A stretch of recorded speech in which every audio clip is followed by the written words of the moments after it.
யார் வஞ்சிக்கப்படுவார்கள்? வசனம் தெரியாதவர்கள் வஞ்சிக்கப்படுவார்கள். One who is ignorant of the word of God is a candidate for deception.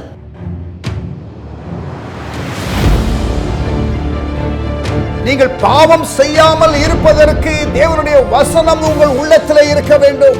You have to hide the word of God in your heart so that you can live a holy life.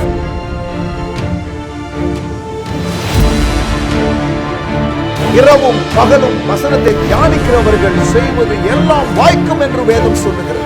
Those who meditate the word day and night, the Bible says they will have success.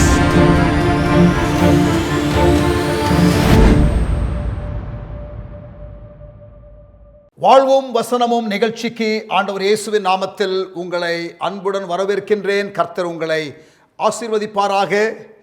பிரியமானவர்களே, அப்போஸ்தலனாகிய பவுலனுடைய வாழ்க்கையை நாம் அதிகமாக இந்த few days பார்த்து கொண்டே வந்தோம். நேற்றைய தினத்தில் என்னுடைய லைஃபை குறித்து நான் சற்று உங்களிடத்திலே சொன்னேன். ஆண்டவர் ஒவ்வொருவருடைய லைஃப்பிலும் கிரியை செய்கிற காரியங்களை நன்றாக நீங்கள் உற்று பார்த்தால் பியூட்டிஃபுல்லாக இருக்கும். ஒரு லைஃப்பில் ஆண்டவர் எவ்வளவு காரியங்களிலே கவனமாக இருந்து ஈடுபடுகிறார். நம்ம தாயின் கருவிலே இருக்கிற வேளையிலிருந்து நாம் கல்லறை போகிற வரை இந்த பூமியின் வாழ்க்கையில் அவருடைய கரம் ஒவ்வொரு நாளும் இருக்கிறது. யோபின் புஸ்தகத்தில் நீங்கள் வாசிக்கலாம். நாள்தோறும் அவர் நம்மை விசாரிக்கிறவர் என்று நாம் வாசிக்க முடியும். எவ்ரி டே, ஒவ்வொரு நாளும் தேவன் நம்மை விசாரிக்கிறவர். கவனிங்க, யோபு 7ஆம் அதிகாரத்தில் 18ஆம் வசனம், காலைதோறும் அவனை விசாரிக்கிறதற்கும் என்று வாசிக்கிறோம். காலைதோறும் அவனை விசாரிக்கிறதற்கும் அவன் எம்மாத்திரம். காலைதோறும் அவன் விசாரிக்கப்படுகிறான். ஆண்டவர் ஒவ்வொரு நாளும் மனிதனை குறித்து விசாரிக்கிறவர். தாயின் கருவிலே இருக்கும் பொழுதே நமக்கென்று ஒரு நோக்கத்தை வைத்து வழிநடத்துகிறவர். ஸோ கருவிலிருந்து கல்லறை வரை, from the womb to the tomb, God watches over you. அதுக்கு பிறகு நித்தியம் அவரோடு கூட. ஆமேன். இந்த பூமியின் வாழ்க்கையில் தேவனை பிரியப்படுத்தி வாழ வேண்டும். பிரியமானவர்களே, எல்லாம் இந்த பூமியிலேயே ஆண்டு அனுபவிச்சிடணும்னு நினைக்கிறது மிகவும் தவறான காரியம்.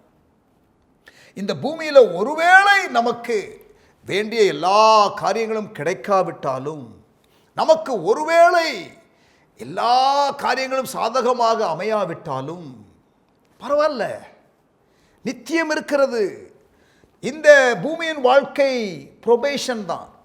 The real life is in eternity.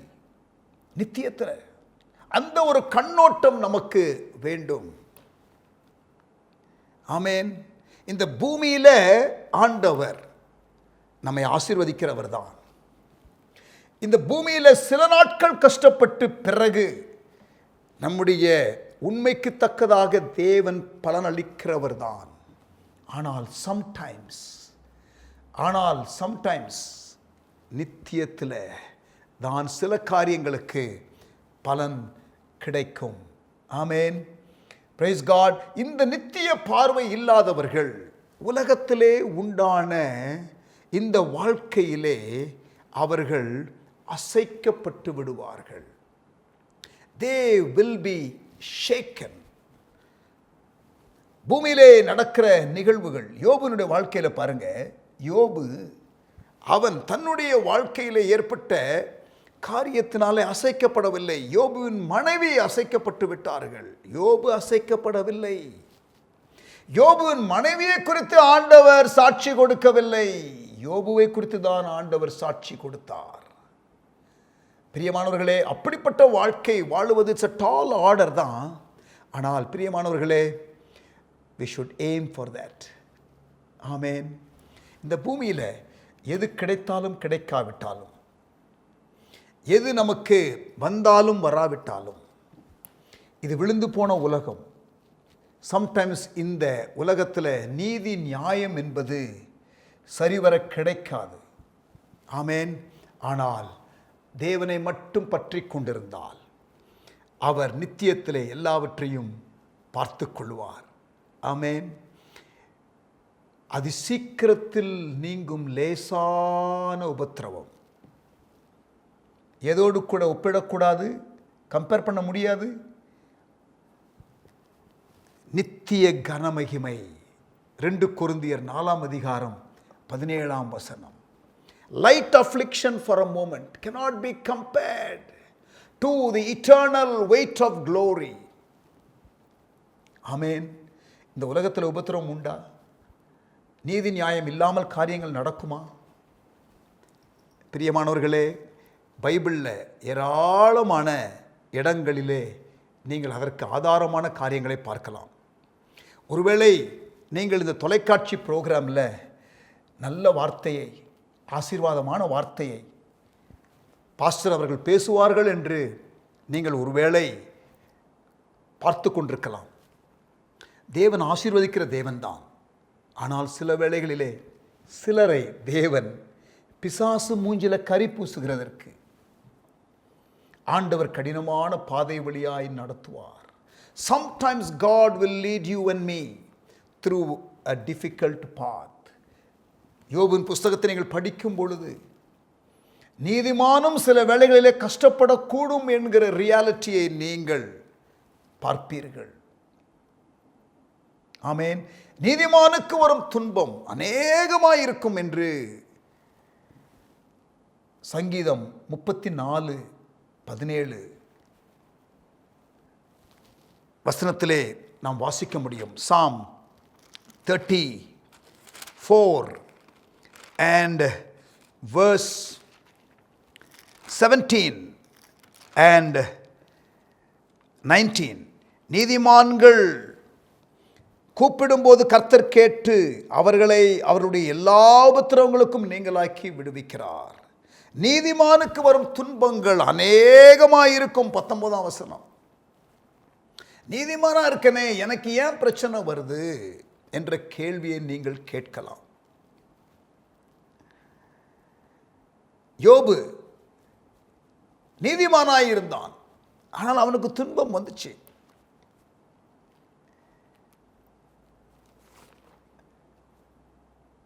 யோவான் 16:33 இயேசு சொன்னார், உலகத்திலே உங்களுக்கு உபத்திரவம் உண்டு, ஆனாலும் திடன் கொள்ளுங்கள், நான் உலகத்தை ஜெயித்தேன் என்று சொன்னார். ஆமென். ஸோ உலகத்தில் உபத்திரவம் உண்டு என்று இயேசு சொன்னார். நீதிமானுக்கு துன்பம் உண்டு என்று வேதம் சொல்லுகிறது. இயேசு என்ன சொன்னார் பார்க்கலாமா? What did Jesus say? Matthew chapter 5. அவருடைய மலை பிரசங்கம். அவர் ஊழிய ஆரம்பத்தில் சீஷர்களுக்கு போதித்த டிசைபிள்ஷிப் லெசன், கொடுத்த பாடம். பாக்கியவான்கள் பாக்கியவான்கள் பாக்கியவான்கள் என்று சொல்லி 8 வாக்கியங்களை நீங்கள் பார்க்கலாம். மத்தேயு 5ஆம் அதிகாரம் 3ஆம் வசனம், 4ஆம் வசனம், 5ஆம் வசனம், 6ஆம் வசனம், 7, 8, 9, 10. 3ஆம் வசனத்திலிருந்து 10ஆம் வசனம் வரை 8 பாக்கியவான்கள் பகுதிகள். பி ஆட்டிடியூட்ஸ் என்று ஆங்கிலத்திலே சொல்லுவார்கள். Blessed are, blessed are, blessed are என்று சொல்லி 8 காரியங்கள். அதில் ஒன்று என்ன தெரியுமா? 10வது, நீதி நிமித்தம் நீங்கள் தப்பு செய்யாமல் துன்பப்படுகிறவர்களாக இருந்தால், நீதி நிமித்தம் துன்பப்படுகிறவர்கள் பாக்கியவான்கள். If you are persecuted for righteousness' sake, you are blessed. This is Jesus' teaching. பரலோக ராஜ்யம் அவர்களுடையது. அடுத்த வசனம் பாருங்க. நீதியின் நிமித்தம் துன்பப்படுகிறவர்கள் பாக்கியவான்கள், பரலோக ராஜ்யம் அவர்களுடையது. அது 10வது வசனம். 11வது வசனம், என் நிமித்தம், ஜீசஸ் இஸ் சேயிங், என் நிமித்தம் உங்களை நிந்தித்து துன்பப்படுத்தி பலவிதமான தீமையான மொழிகளையும் உங்கள் பேரில் பொய்யாய் சொல்வார்களானால் அவர்களை 2ல் 1 நான் பார்த்துறேன் அப்படின்னு சொன்னாரா? கவனிங்க, என் நிமித்தம் உங்களை நிந்தித்து துன்பப்படுத்தி பலவிதமான தீமையான மொழிகளையும் உங்கள் பேரில் பொய்யாய் சொல்வார்களானால், பொய்யாய் யாராவது சொன்னா நான் உனக்காக துணை நிற்பேன், அவர்கள் என்ன ஆகிறார்கள் பார் என்று ஆண்டவர் சொன்னாரா? என்ன போட்டிருக்கிறது? உங்கள் பேரில் பொய்யாய் சொல்வார்களானால் பாக்கியவான்களாயிருப்பீர்கள். நீங்க பாக்கியவான்களா இருக்கணுமா? நீங்கள் பாக்கியவதிகளா இருக்கணுமா?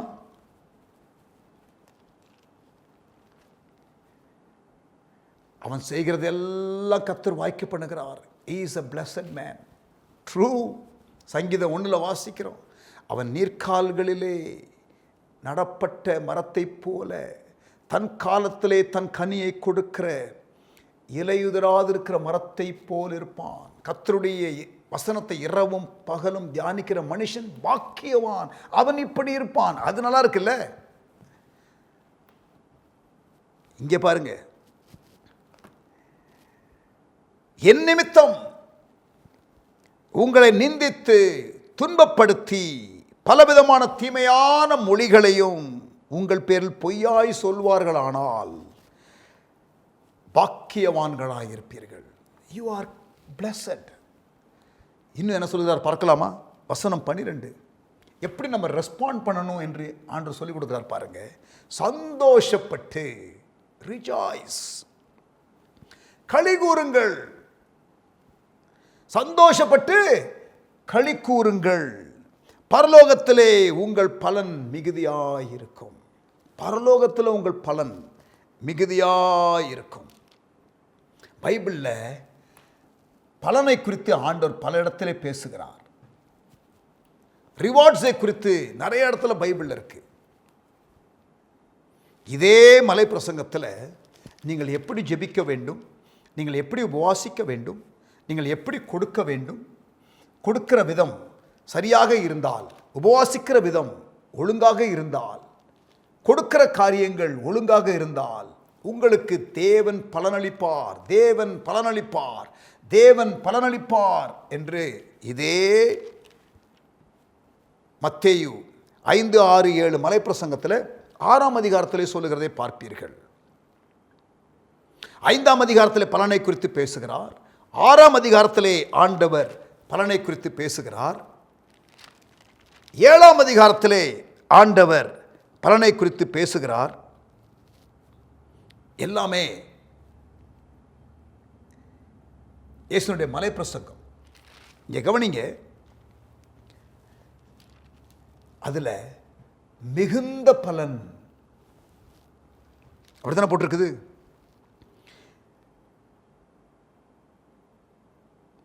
உங்கள் பலன் மிகுதியாயிருக்கும்.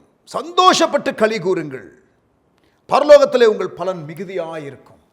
Great is your reward in heaven if someone persecutes you for my name's sake.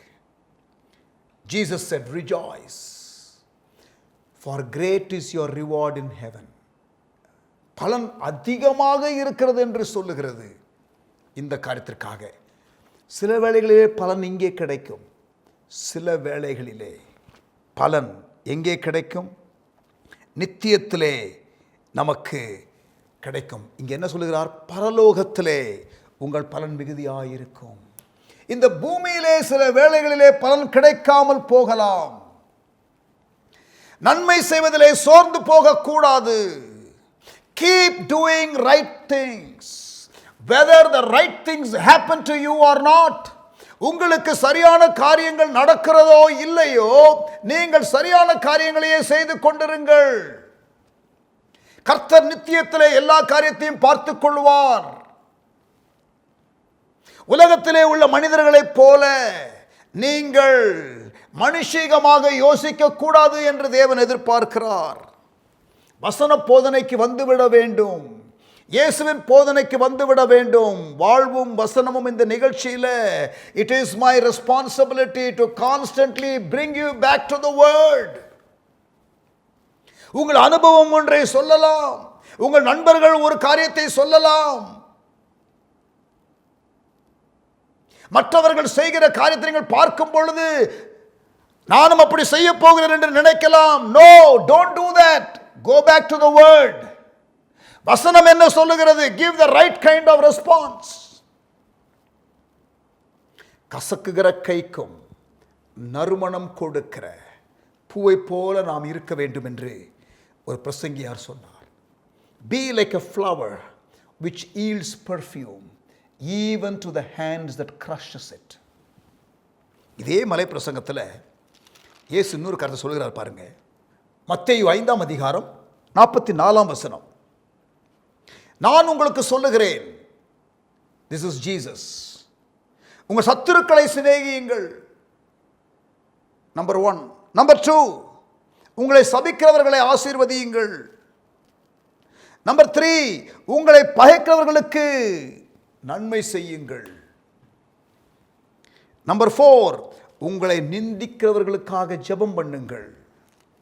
Number 5, உங்களை துன்பப்படுத்துகிறவர்களுக்காக ஜெபம் பண்ணுங்கள். இந்த 5 காரியத்தை நீங்கள் மறுபடியும் யோசித்து பார்க்க வேண்டும். திருப்பி சொல்லுகிறேன், கவனியுங்கள். மத்தேயு 5ஆம் அதிகாரம் 44ஆம் வசனம். உங்கள் சத்துருக்களை சிநேகியுங்கள், உங்களை சபிக்கிறவர்களை ஆசீர்வதியுங்கள், உங்களை பகைக்கிறவர்களுக்கு நன்மை செய்யுங்கள், உங்களை நிந்திக்கிறவர்களுக்காக ஜெபம் பண்ணுங்கள், உங்களை துன்பப்படுத்துகிறவர்களுக்காக ஜெபம் பண்ணுங்கள். 5 things. இதை இயேசு தன்னுடைய மலை பிரசங்கத்திலே சொன்னார். மத்தேயு 5ஆம் அதிகாரத்தில் 11ஆம் வசனத்தில் என்ன சொல்கிறார்? மகிழ்ந்து களி கூறுங்கள், பரலோகத்திலே உங்கள் பலன் மிகுதியாயிருக்கும். பரலோகத்தில் பிரியமானவர்களே, எல்லாவற்றையும் பூமியிலே எதிர்பார்க்க கூடாது. நித்திய கண்ணோட்டம் இருக்க வேண்டும் நமக்கு. we need the eternal perspective.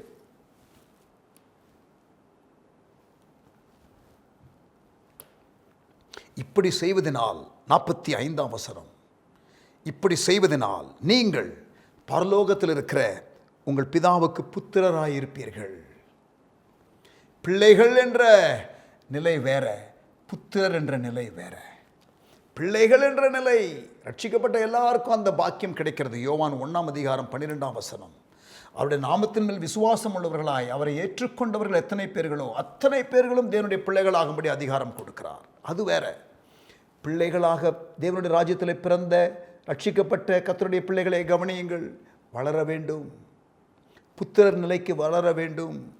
எப்போ நீங்கள் புத்திரர், சத்துருக்களை சிநேகிக்க வேண்டும், சபிக்கிறவர்களை ஆசீர்வதிக்க வேண்டும், பயக்கிறவர்களுக்கு நன்மை செய்ய வேண்டும், நிந்திக்கிறவர்களுக்காக ஜெபம் பண்ணணும், துன்பப்படுத்துறவர்களுக்காக ஜெபம் பண்ணணும். உங்கள் ப்ரேயர் பாயிண்ட்ஸில் யார் யாரெல்லாம் உங்களை வேதனைப்படுத்துகிறாங்க அவங்க பேரெல்லாம் இருக்கா? ஆண்டவரே அவர்களை சந்தியும் ஆண்டவரே, அவர்களை சந்தியும் ஆண்டவரே என்று ஜெபிக்கிறீர்களே, என்ன சந்திக்கணும், எப்படி சந்திக்கணும், உங்கள் மனசில் என்ன நினச்சிக்கிட்டு ஜெபம் பண்ணுறீங்க? ஆண்டவரே தெரியாமல் செய்கிறாங்கப்பா. சிலுவையில் நீங்கள் அப்படித்தானே ஜெபம் பண்ணீங்க. இயேசு போதனை மட்டும் பண்ணவில்லை, சிலுவையிலே வாழ்ந்து காட்டினார். சிலுவையிலே அவர் என்ன சொன்னார்? இவர்கள் செய்கிறதை இன்னதென்று தெரியாமல் செய்கிறார்கள், பிதாவே இவர்களை மன்னியும். பேதுரு அந்த ரோம போர்ச்சேவகனுடைய காதை வெட்டுகிறான். பழைய சுபாவம் வந்துருச்சு. மீன் செதில்களை வெட்டி வெட்டி பழக்கமா? இங்கே காது இப்படி தள்ளிக்கிட்டு இருக்குதுல்ல, ஒரே பீஸ் போட்டார். யாரு?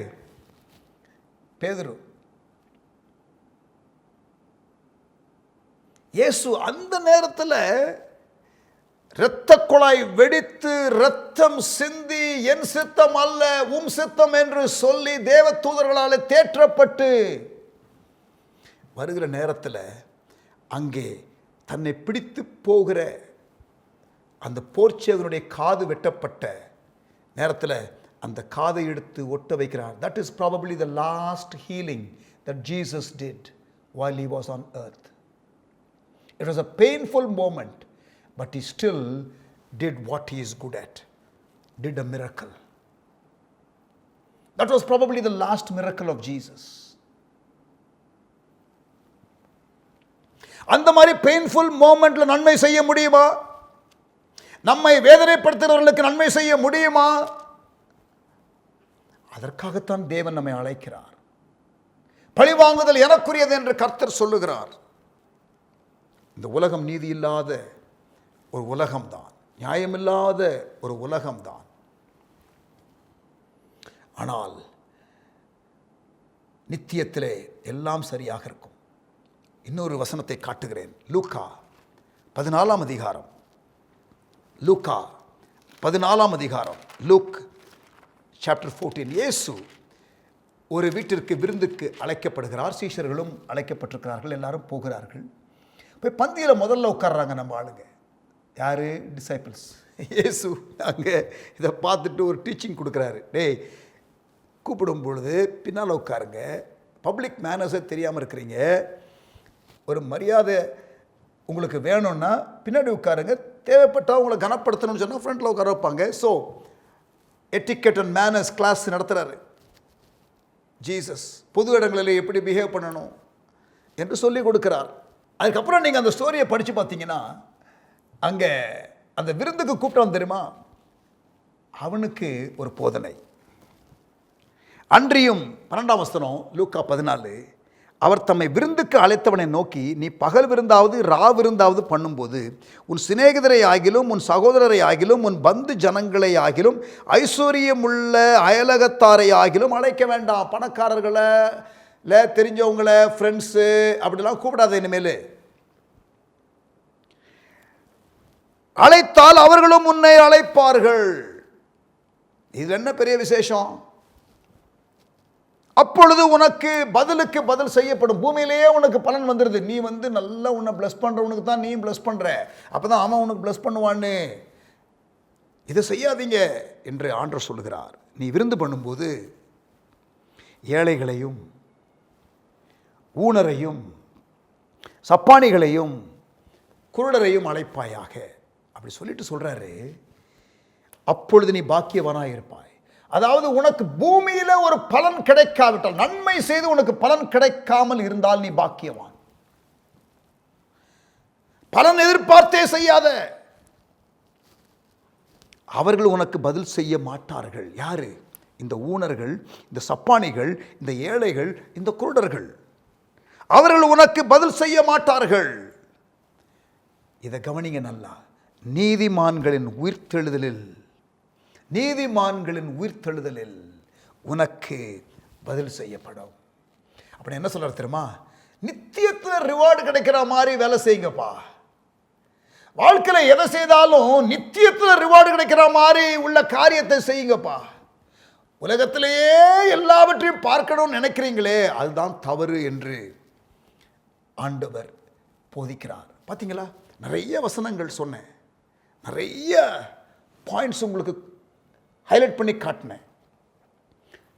இந்த பூமியிலேயே எல்லாவற்றையும் அனுபவிக்கணும்னு நினைக்கிற காரியம், இம்மைக்காக மாத்திரம் கர்த்தரை பின்பற்றுகிறவர்கள் பரிதபிக்கப்பட்டவர்கள் என்று வேதம் சொல்லுகிறது. ஆமென்.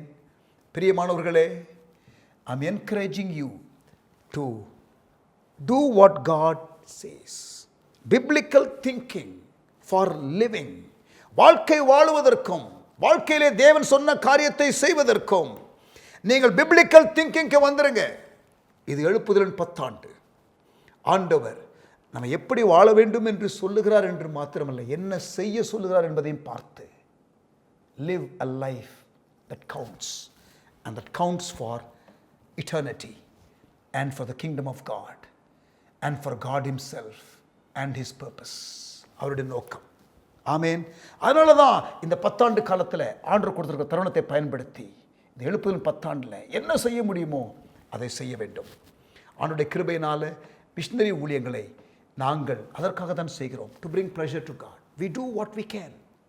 நீங்களும் இணைந்து கொள்ள வேண்டும் என்றால் அந்த மிஷனரி ஊழியத்தில் இணைந்து கொள்ளுங்கள். கர்த்தர் உங்களை ஆசீர்வதிப்பாராக. ஆமேன். Father, we thank you for this wonderful study time together. வேதத்தை இணைந்து படிக்க, புரிந்து கொள்ள எங்களுக்கு கொடுத்த போதனை நேரத்திற்காக ஸ்தோத்திரம். ஆண்டவரே, ஒவ்வொரு கர்த்தருடைய பிள்ளைகளையும் ஆசீர்வதியும். வாழ்வும் வசனமும் நிகழ்ச்சியின் மூலம் உங்கள் நாமம் மகிமைப்படுகிறதற்காக ஸ்தோத்திரம். இயேசுவின் நாமத்தில் பிதாவே. ஆமென். Hallelujah. God bless you. See you again tomorrow night. 1999 ஜனவரி முதல் ஹார்வெஸ்ட் மிஷன் ஊழியங்கள் பீகாரில் துவங்கி கடந்த 23 ஆண்டுகளாக உள்ளூர் ஊழியர்களை பயிற்றுவிக்கும் பணியையும் ஊழியங்களையும் முறையாக செய்து வருகின்றது. பீகார் மாநிலத்தில் 80 விழுக்காட்டிற்கும் அதிகமான கிராமங்களில் இன்னும் இயேசுவின் நற்செய்தி எட்டவில்லை. இப்படிப்பட்ட கிராமங்களை மையமாக வைத்து வாழ்வில் நம்பிக்கையை கொண்டு வரக்கூடிய இயேசுவின் நற்செய்தி அறிவிக்கப்படுகிறது. பெரும்பாலான கிராமங்களில் குடிநீர் வசதி சரிவர இல்லாததினால்தான் இயன்றவரை குடிநீர் வசதி ஏற்படுத்தி கொடுக்கப்படுகின்றது. ஒருபோதும் தாகம் எடுக்காத ஜீவ தண்ணீரை அருளுகின்ற இயேசுவும் அறிமுகப்படுத்தப்படுகின்றார். கல்வி மையம் இல்லாத 30 அல்லது 40 கிராம பகுதிகளை மையமாக வைத்து ஆங்கில மொழி வாயிலாக கல்வி கூடங்கள் ஏற்படுத்தப்பட்டு 4 பள்ளிகளில் சுமார் 1500 மாணாக்கர் பயின்று வருகின்றனர். 80% மக்கள் கிராமங்களில் தான் வாழ்கின்றனர். இவர்களுக்கு தேவையான அடிப்படை கல்வியும் இதர தொழில் பயிற்சிகளும் கொடுக்கப்பட்டு மேம்பாட்டு திட்டங்கள் செயல்முறையில் உள்ளன. கூடுமானவரை திருச்சபை இல்லாத 10 அல்லது 20 கிராமங்களுக்கு ஒரு திருச்சபை கட்டிடம் என்ற முயற்சி எடுத்து இயன்ற வரை அக்கிராம மக்களின் ஈடுபாட்டுடன் கட்டப்படுகின்றது. அவ்வப்போது ஊழியர்களின் செயல்பாட்டிற்கென உபகரணங்களும் வழங்கப்படுகின்றன. பீகார் மற்றும் ஒரிசா மாநிலங்களில் பணிபுரியும் 160க்கும் மேற்பட்ட ஹார்வெஸ்ட் அருட்பணியாளர்களுக்காகவும் ஊழியங்களுக்காகவும் ஜெபியுங்கள். மிஷனரி ஊழிய ஜெப கையேட்டை பெற உங்களது தொலைபேசி எண்ணை எமது வாட்ஸ்அப் எண்ணிற்கு அனுப்பி வையுங்கள்.